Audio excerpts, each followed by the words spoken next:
Olá, boa tarde. Você acompanha agora notícias do Brasil e do mundo desta quarta-feira. E os estados e municípios vão poder comprar vacina contra a Covid se o governo federal não conseguir cumprir o cronograma de imunização. A decisão foi tomada ontem pelo Supremo Tribunal Federal durante uma reunião virtual. Segundo o Supremo Tribunal Federal, os imunizantes que forem comprados deverão receber no prazo de 72 horas o aval da Agência Nacional de Vigilância Sanitária. Se a Anvisa não cumprir o prazo, estados e municípios poderão importar imunizantes autorizados pelas agências reguladoras da Europa, Estados Unidos, Japão ou China. Para dar razão ao pedido protocolado pela Ordem dos Advogados do Brasil, o STF lembrou que em 19 de fevereiro do ano passado, o presidente Bolsonaro previa a autorização dos imunizantes avalizados por autoridades estrangeiras. A Câmara dos Deputados aprovou uma medida provisória com o mesmo sentido. Autoriza a compra de imunizantes pelos estados e municípios se a União não conseguir cumprir os prazos do Plano Nacional de Vacinação. Além disso, o texto aprovado pelos deputados facilita a importação de novos imunizantes e acelera a avaliação da Sputnik da Rússia e da Covaxin da Índia. A Anvisa terá apenas 7 dias para dar o registro emergencial das vacinas. E a vacina contra a Covid da Johnson & Johnson, administrada em apenas uma dose, é eficaz contra quadros severos da doença, inclusive da variante sul-africana, além de reduzir a transmissão do vírus nos vacinados. A informação foi divulgada pela Agência de Alimentos e Medicamentos dos Estados Unidos.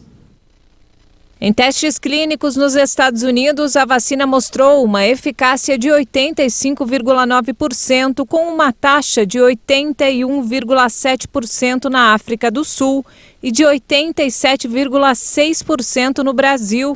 O próximo passo é uma reunião na sexta-feira de uma comissão independente da FDA para analisar os resultados.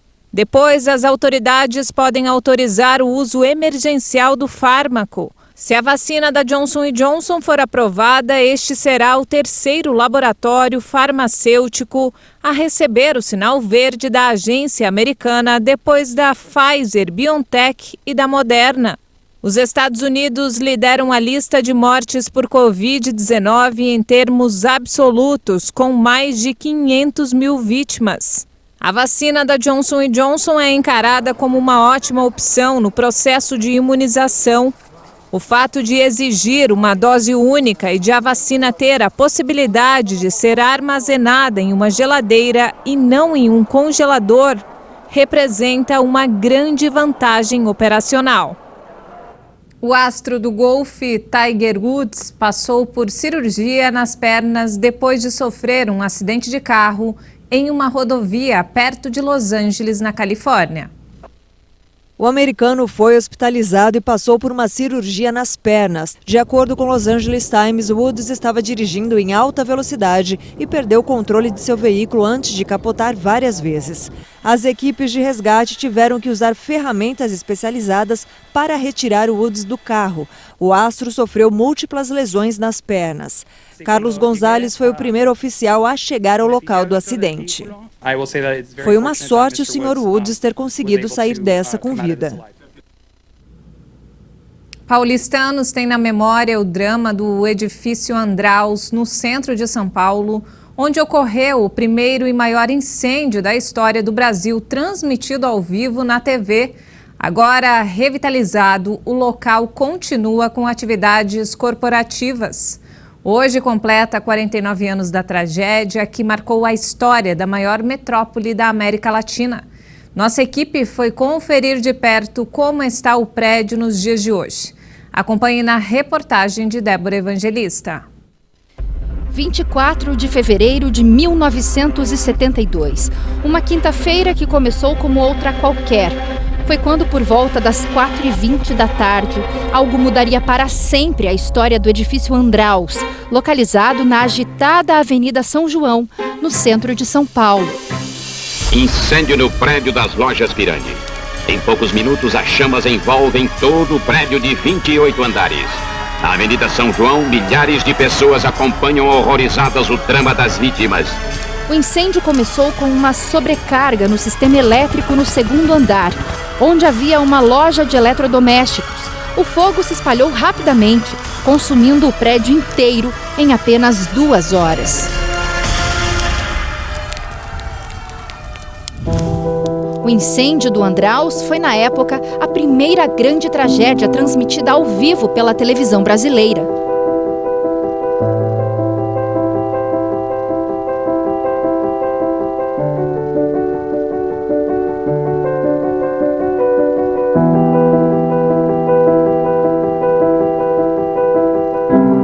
E 49 anos depois, o Andraus continua de pé.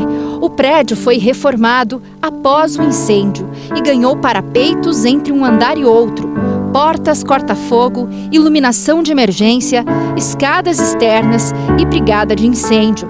Quem nos mostra como está hoje o prédio é o atual síndico e administrador do edifício. Joaquim, então em 1972 só existia essa escadaria aqui, ou seja, as pessoas só tinham esse acesso aqui para subir ou descer? Esta rota de fuga, não existia outra rota de fuga, não pode ser dessa forma em leque. Os degraus não podem diminuir de tamanho, eles têm que ser uniformes. Hoje você tem 2 rotas de fuga, né? Além dessa interna, você tem a externa. As 2 estão protegidas por porta corta-fogo, que estão interligadas com eletroímã ao alarme de incêndio. Tocou o alarme, ela desativa todos os ímãs e todas as portas vão se fechar. Antes não existiam essas portas corta-fogo? Não existiam. Hoje a gente tem detector de fumaça, alarme, câmera em todos os andares. Hoje a gente está bem melhor em matéria de segurança. São 115 metros de altura, divididos em 28 andares. Na época, o Andraus era um dos poucos arranha-céus de São Paulo. No incêndio morreram 16 pessoas, mas graças ao resgate aéreo, muitos se salvaram. Sem conseguir usar as escadas de emergência, muitas pessoas que estavam no prédio correram para a cobertura, onde foram resgatadas por helicópteros. Foram quase 500 resgates. Então esse lugar que a gente está aqui serviu para que muitas pessoas se refugiassem, né? Subiram então aqui para essa cobertura para fugir do incêndio, né? Até porque o incêndio, por ter começado no térreo, você teve um agravante, né? Aí o fogo subiu. Então as pessoas dos andares, na hora que viram a fumaça, fogo, o que fizeram? Isso é instintivo, acabaram subindo. E muita gente veio parar aqui. E naquela oportunidade foi, até por ser o primeiro incêndio, foi utilizado helicópteros para resgatar as pessoas que vieram se abrigar aqui.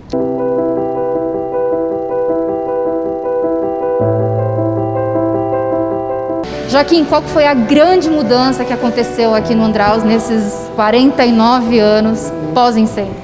Legislação, né? Contra incêndio, que foi modernizada de lá para cá. E hoje não. Hoje você tem que ter um prédio para você receber o AVCB, para você ver o certificado de manutenção. Você tem que ter uma série de requisitos para atender a legislação de segurança. Do incêndio só ficaram as lembranças, porque por aqui tudo mudou. Nada é mais como em 1972. Hoje encontramos um prédio moderno e principalmente seguro, para que a tragédia não passe de um triste registro na história.